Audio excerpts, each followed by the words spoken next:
Live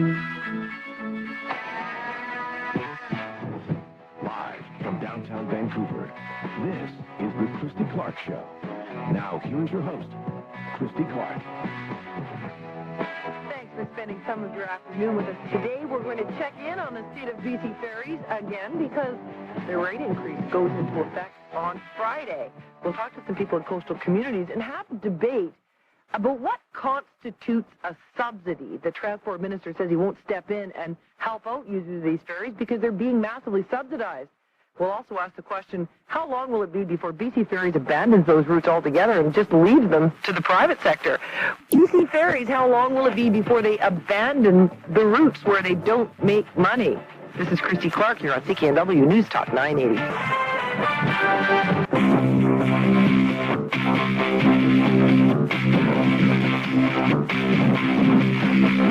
You're listening to the Christy Clark Show on CKNW. Once again, here's Christy Clark. Ferry fares go up on Friday. It will be the 8th fare hike over the past 5 years, and this time BC Ferry says it needs to do it to find the money for rising fuel costs.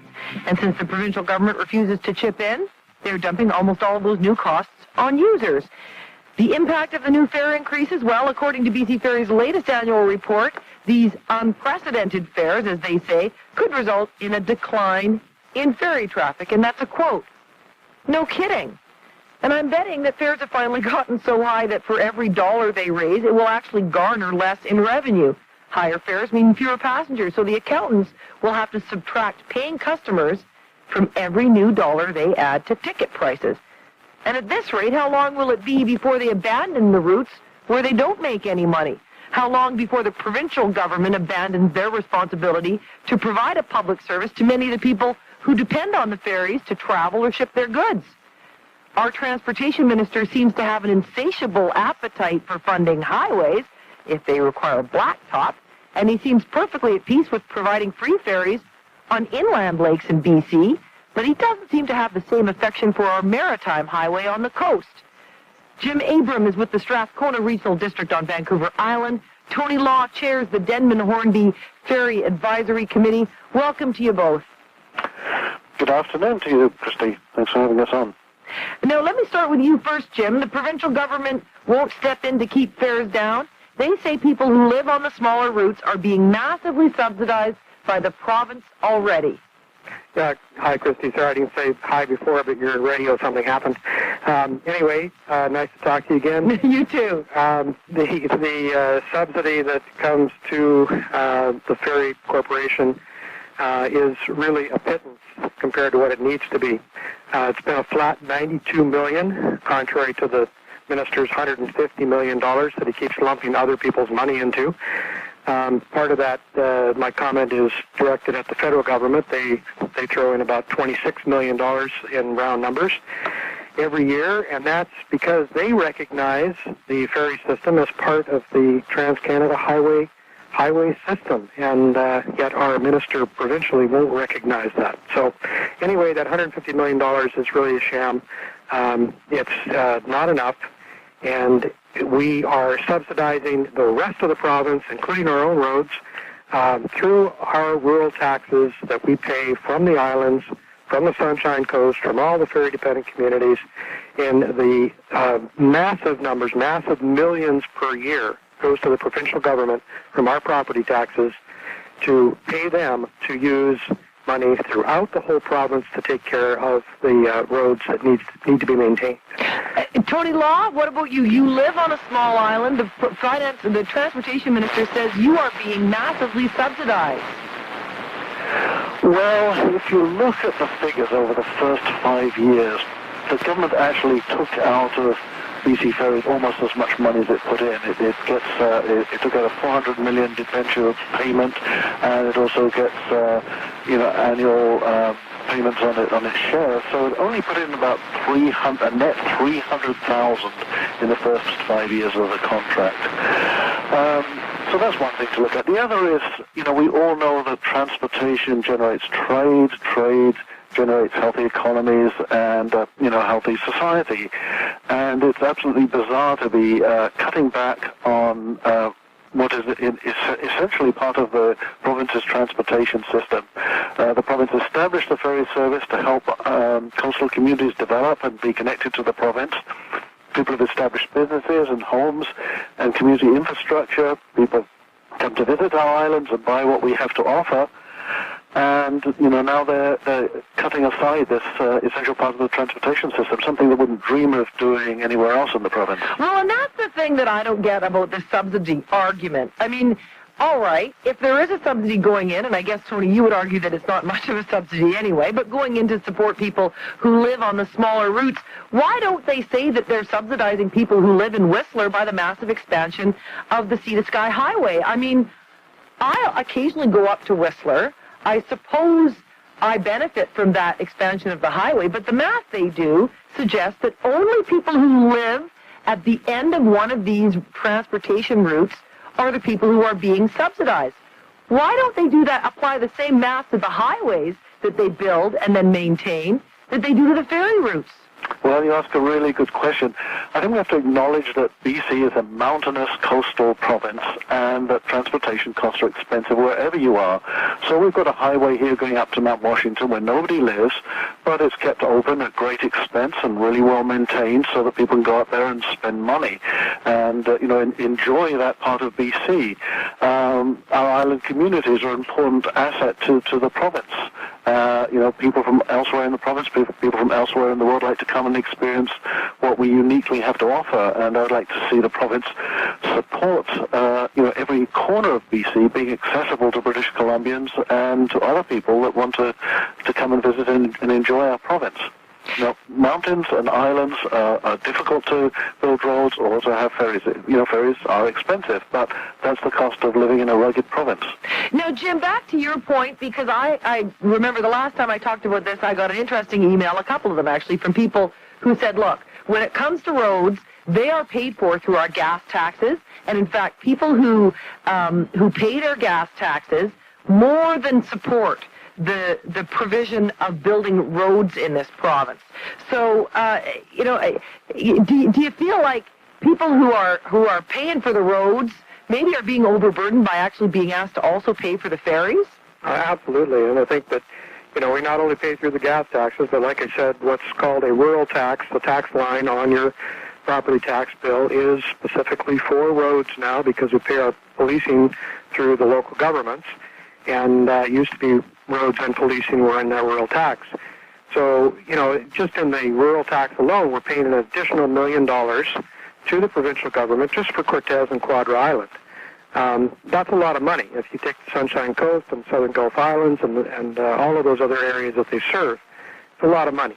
The economy issue, though, I think is a really, really important one that we talk about.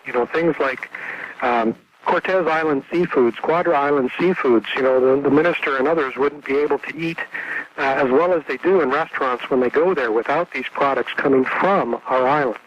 We also have to import everything that we get to our islands, and we're paying for that through additional ferry costs. That's all being passed on to the consumer, both directions. So, you not only pay at the fare box, but you also pay through the little added-on bits and pieces on every single thing you buy, one way or the other. It's an island, our island and Cortez Island and other islands, they all depend on tourism. Tourism, through our tourism operators and our chambers of commerce, have calculated that this year they are roughly 20 to 50% down in their tourism figures, and it's mainly been because of ferry costs. They are having cancellations from people within the province of BC saying, I'm sorry, on top of gas, we cannot afford the increased ferry costs. So we're not coming there this year. We're going elsewhere where they don't have to deal with a ferry. Coming up, we'll have more with my guests, Jim Abrams and Tony Law. Both of them reside in coastal communities. Both of them are opposing the BC Ferry's latest fare hike and the increase in costs, particularly to the smaller routes along BC Ferry's routes. Welcome your calls after the news, 604-280-9898, 1-877-399-9898. Is this one fare hike too many? This is Christy Clark here on CKNW News Talk 980. So with ferry fares going up yet again, are Vancouver Islanders being unfairly hit? Mark Rodriguez's weather forecast is next. This is CKNW News Talk 980, a Chorus Radio company.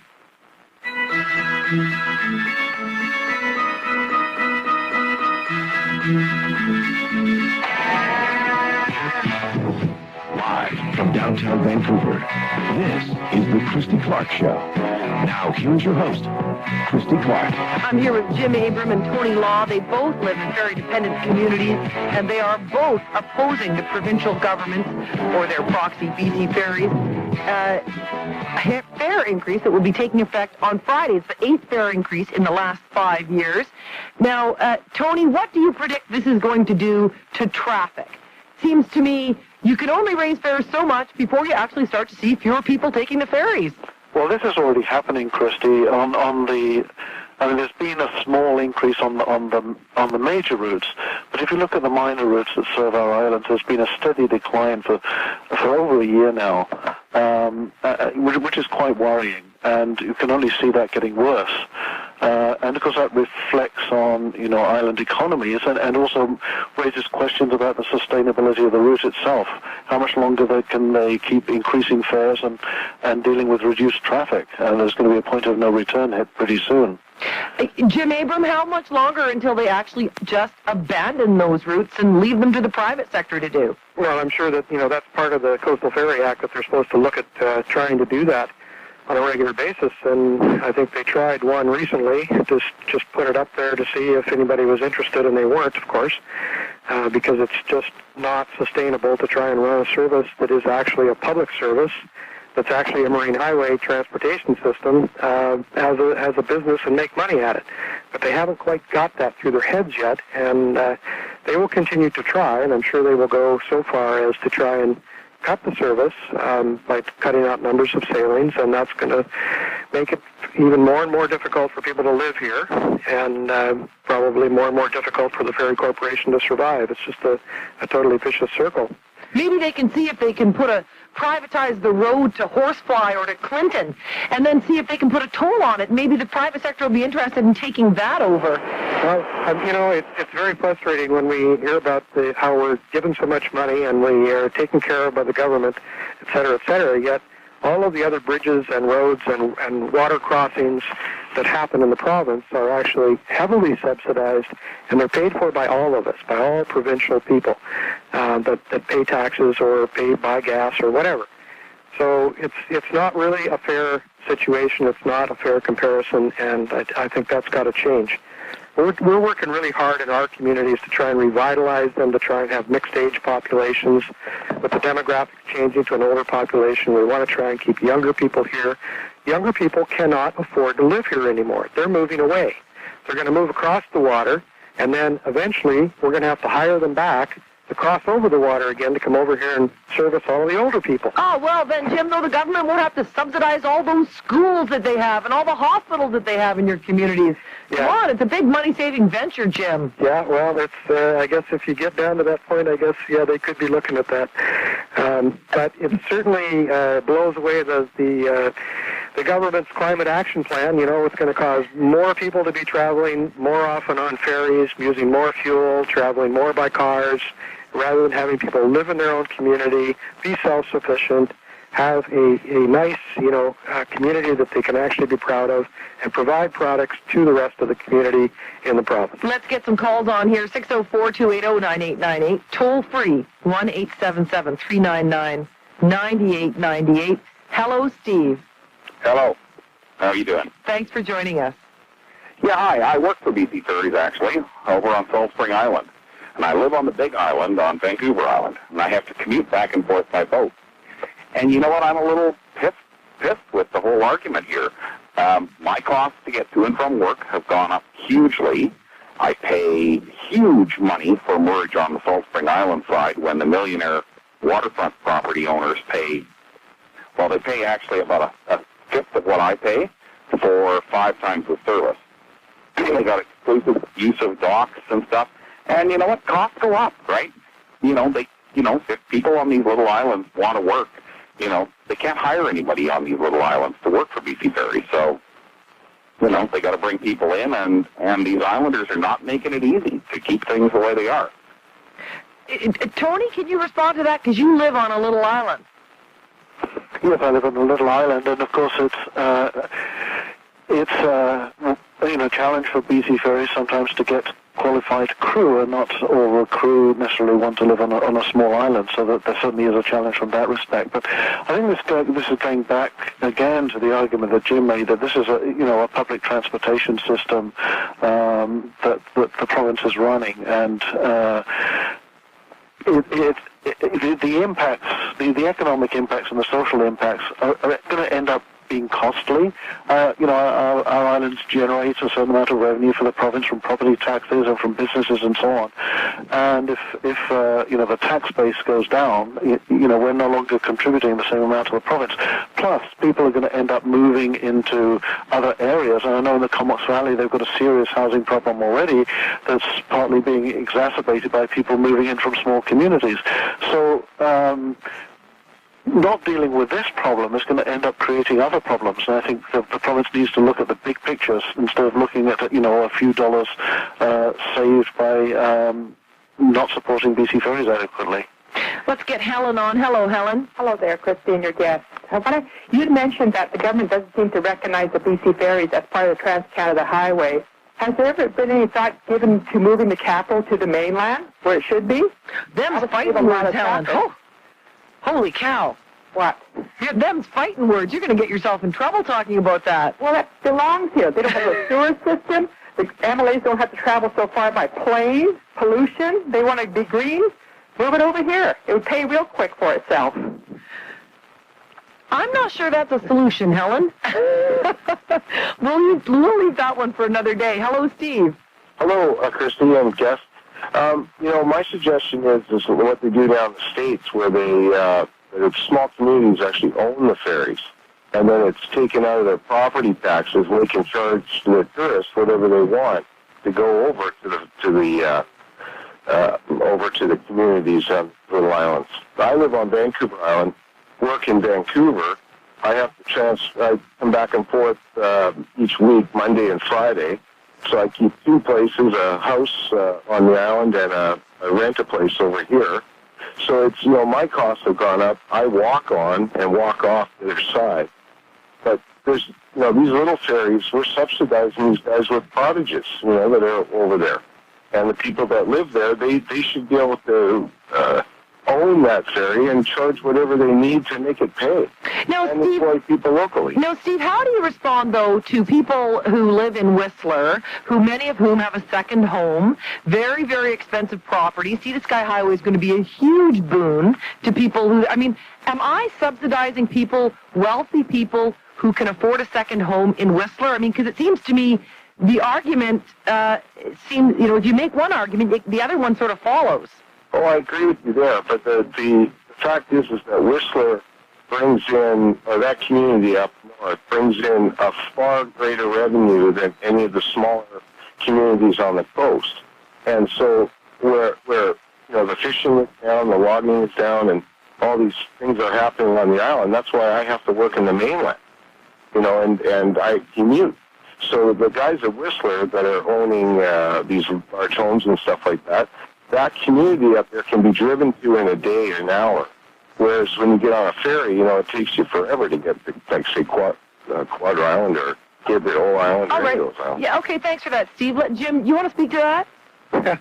Well, I guess I could say, tongue-in-cheek, you chose to live on an island, being Vancouver Island, so why don't you move to the mainland? Well, it seems to me, people live in Horsefly. People live in all kinds of spots around the province where they probably cost us as taxpayers more than they contribute to the larger economy. That's just the way it works. I have never complained about snow plowing between Prince George and Fort St. John, and yet I've only been on that road once.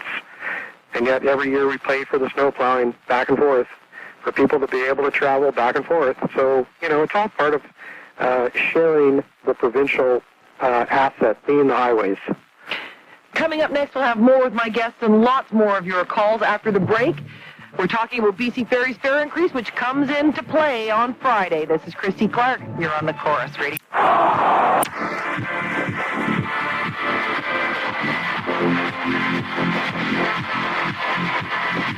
You're listening to the Christy Clark Show on the Chorus Radio Network.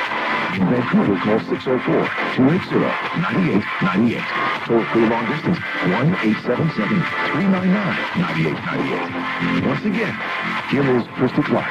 I'm here with Jim Abrams and Tony Law. Both of them live in coastal communities. We're talking about the impact of BC Ferry's fare increases, which will kick in on Friday, the 8th fare increase in the last 5 years. I welcome your calls today. Hello, Hardy. Hi, Christy. Thanks for taking my call. I did a quick look outside again, and hell is not frozen over. But I actually agreed with Kelvin Falk, and I've heard him on a couple of radio stations. Yours earlier in the week, or last week, I believe, and on the CBC as well. And, I'm always a bit amused that people are, I know not everybody that lives in coastal communities are weekend cottagers. They're not yuppies or dinks that work downtown and live a high life. There's a lot of artists who are suffering because they just don't get the food traffic now on the islands because of the high fuel prices. But high fuel prices are a part of a reality. I'm going to be traveling the ferry. Thank God I'm going over on Thursday, so I'll pay a little bit less. But I'll pay the extra amount, the fuel surcharge that's extra on the Monday when I come back. And I'm always satisfied when I go on the ferry. I think it is a darn good deal.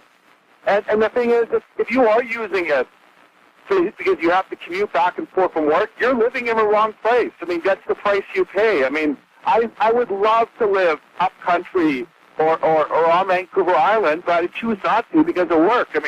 I live in Surrey because it fits my needs, and it's everything that everybody does is a trade-off, and that's life. The ferry system is not exactly like the road system. The smaller routes are subsidized already, and I don't think they should be subsidized more.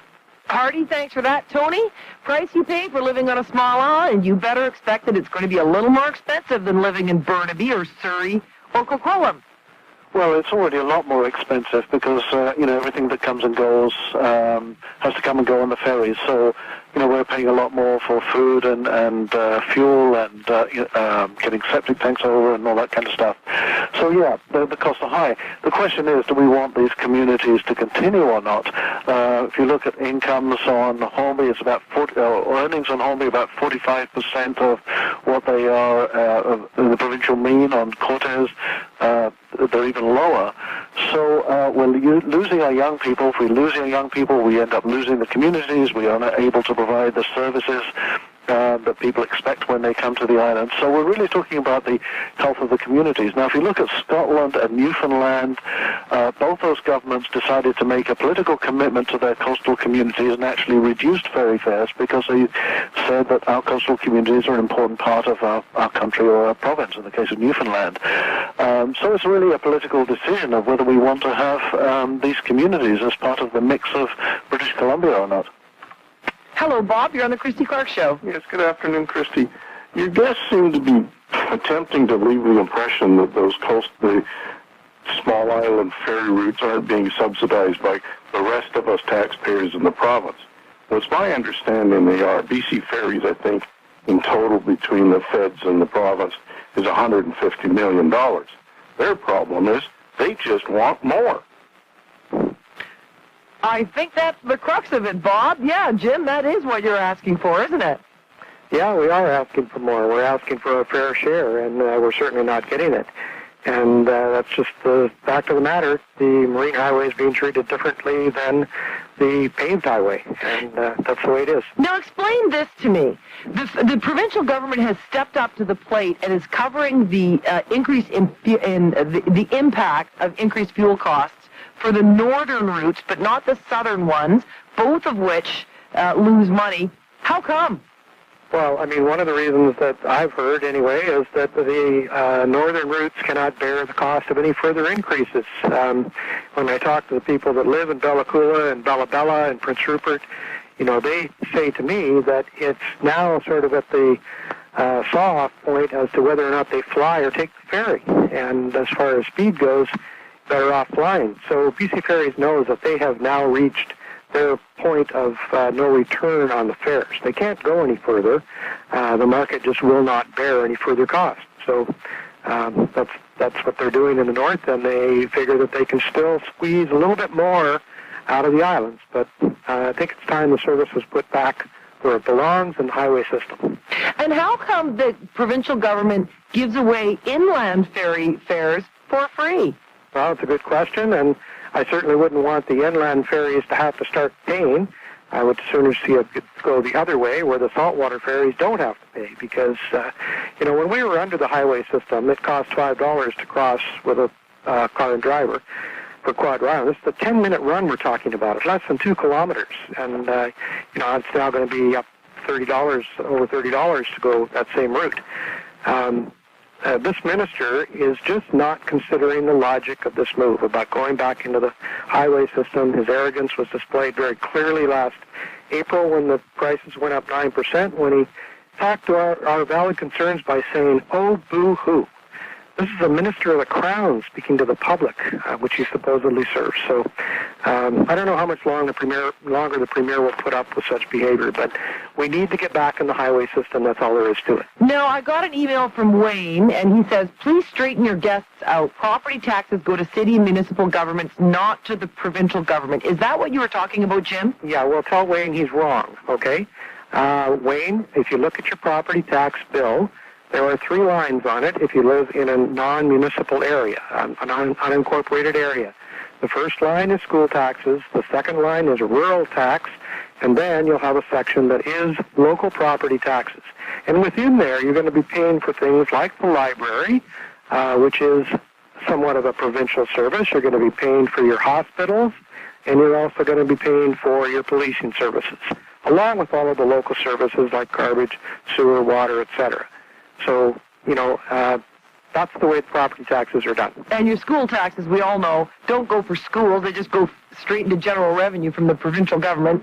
And too bad, so sad, goodbye to that money. That's exactly right. Hello, Mark. You're on the Christy Clark Show. Hi, Christy. Hi.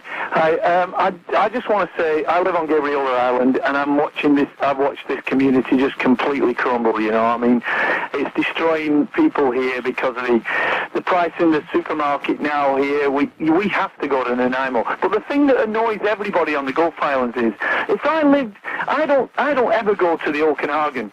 But the ferries on the Okanagan are completely subsidized by the government, 100%. You don't pay a penny for them things. And they're bitching about subsidizing our ferry here for dependent communities. And we need them, I only came to Gabriola because it was a cheap place to buy a house. I couldn't afford one in Vancouver, Now, what do you say to people, Mark, who say, listen, you live on an island, it's going to be more expensive for you to live there. Too bad, so sad, buddy. Yeah, well, I know.